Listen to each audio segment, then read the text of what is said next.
नमस्कार, मी भाग्यश्री प्रधान माझा महाराष्ट्र न्यूज मध्ये आपलं स्वागत करते। चला पाहूया आजच्या महाराष्ट्रातील महत्त्वाच्या काही बातम्या। कोकणी हिल परिसरात चोरट्यांचा थैमान, एकाच रात्री सलग घरफोड्या, नागरिकांमध्ये भीतीचं वातावरण।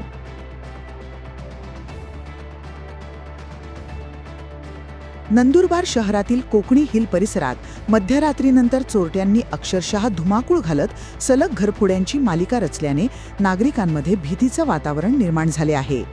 कुणाल नगर, शिवम नगर, शिवमंगल नगर तसेच IDBI बँकेजवळील भागात एकाच रात्री 3 घरफोड्या करण्यात आल्या असून आणखी 2 घरांमध्ये चोरीचा प्रयत्न झाल्याची धक्कादायक घटना समोर आली आहे। घरातील सदस्य गच्चीवर झोपलेले असतानाच चोरट्यांनी संधी साधत लाखो रुपयांचा ऐवज लंपास केल्याची माहिती समोर आली आहे।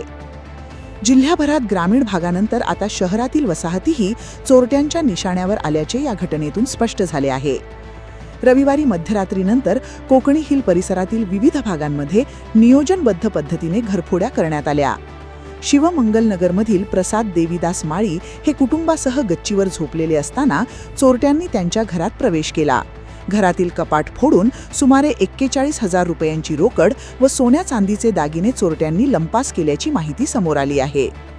याच परिसरातील कुणाल नगरमध्ये सार्वजनिक बांधकाम विभागातील कर्मचारी VP ठाकरे यांच्या घरातही चोरट्यांनी हात साफ करत मोठा ऐवज चोरून नेल्याचे समजते। तर पोलीस कर्मचारी श्री फुलपगारे यांच्या घरात चोरीचा प्रयत्न झाल्याची माहिती मिळाली आहे। परिसरातील आणखी काही घरांचे कुलूप तोडण्याचाही प्रयत्न झाल्याचे प्रत्यक्षदर्शींनी सांगितले आहे। मात्र रात्री उशिरापर्यंत गुन्हा दाखल करण्याची प्रक्रिया सुरू असल्याने चोरीला गेलेल्या मुद्देमालाचा नेमका आकडा स्पष्ट होऊ शकला नव्हता। घटनेची माहिती मिळताच पोलिसांनी तातडीने श्वान पथकाला पाचारण केले। श्वान पथकाने काही अंतरापर्यंत माग काढला, मात्र त्यानंतर माग गुडमळल्याने तपासाला विशेष यश मिळाले नाही। त्यामुळे चोरट्यांनी पूर्ण नियोजन करूनच घरफोड्या केल्याचा संशय व्यक्त केला जात आहे। शिवमंगल नगर परिसरातील काही CCTV कॅमेऱ्यांमध्ये तोंडाला रुमाल बांधलेले 3 संशयित युवक कैद झाले आहेत। संबंधित फुटेजमध्ये हे तिघे परिसरात संशयास्पद हालचाली करताना दिसत असून घरांवर रेकी करत असल्याचा अंदाज व्यक्त केला जात आहे। त्यांच्या हातात काही साहित्यही दिसून येत असल्याने हेच चोरटे असावेत अशी शक्यता पोलिसांकडून तपासली जात आहे। दरम्यान रात्री गस्त घालणाऱ्या पोलीस पथकाला प्रसाद माळी यांच्या घराचे दार उघडे असल्याचे आढळून आले। घरातील मंडळी गच्चीवर झोपलेली असल्याचे लक्षात येताच पोलिसांनी सायरन वाजवत त्यांना जागे केले। घरमालक खाली आल्यानंतर घरफोडी झाल्याचे उघड झाले। त्यानंतर पोलिसांनी तातडीने परिसराची नाकाबंदी करत तपास सुरू केला।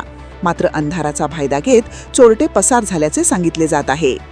शहरात वाढत्या घरफोड्यांच्या घटनांमुळे नागरिकांमध्ये प्रचंड असुरक्षिततेची भावना निर्माण झाली असून रात्रीच्या पोलीस गस्तीत वाढ करण्याची जोरदार मागणी होत आहे। तर या होत्या आजच्या घडीच्या महत्त्वाच्या बातम्या।